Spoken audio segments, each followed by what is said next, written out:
তিন দিন ধরে মেঘনা নদীতে ডুবে আছে সিরামিক পণ্যবাহী জাহাজ। ধীরে ধীরে পুরো জাহাজটি পানিতে তলিয়ে যেতে থাকলেও উদ্ধারে কোনো তোড়জোড় নেই। গত ২৯শে আগস্ট চট্টগ্রাম বন্দর থেকে ১,৮০০ টন সিরামিক কারখানার কাঁচামাল নিয়ে ঢাকায় রওনা হয় কোস্টার জাহাজ এমভি রেক্স গ্লোরি ১। পরদিন ভোরে ভোলা সদরের কাচিয়া সংলগ্ন মেঘনা নদীতে অন্য একটি জাহাজের ধাক্কায় কোস্টার জাহাজের তলা ফেটে ডুবে যায়। এ সময় স্থানীয় জেলেরা জাহাজে থাকা ১৩ জন নাবিককে উদ্ধার করে। জাহাজে মির সিরামিক্সের মাল ছিল।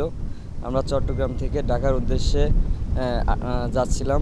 তখন এমভি সুলতান বকর নামে জাহাজটি আমাদের জাহাজের পিছনে অনেক জোরে ধাক্কা দেয়। ধাক্কা দেওয়ার ফলে আমাদের জাহাজটা ফেটে মানে প্রচুর পরিমাণে পানি ঢুকতে থাকে। তখন আমরা জানতে পেরে দ্রুত চরের দিকে নিয়ে আসি। চরের দিকে নেওয়ার পরও জাহাজটা আস্তে আস্তে ডুবে যায়। 18-20 কোটি টাকার এরকমের লোকসান হয়েছে।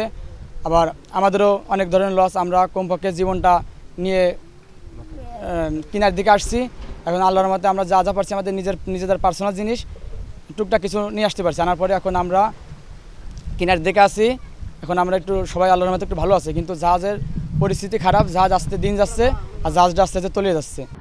জাহাজের কর্মচারীরা জানান বিষয়টি মালিক পক্ষকে জানানো হয়েছে, তবে এই বিষয়ে বিআইডব্লিউটিএ কোনো পদক্ষেপ নেয়নি বলে অভিযোগ তাদের। সরকারের ব্যাপার আর বিআইডব্লিউটিএর আসলে এরা তো আমাদের কোনো খোঁজ খবর নেই।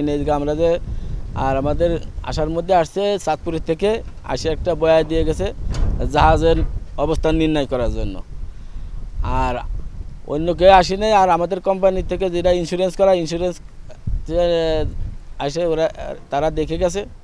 জাহাজটিতে থাকা ১,৮০০ টন সিরামিক কাঁচামালের আনুমানিক মূল্য প্রায় ২০ কোটি টাকা। আদিল হোসেন তব্বু, স্টার নিউজ, ভোলা।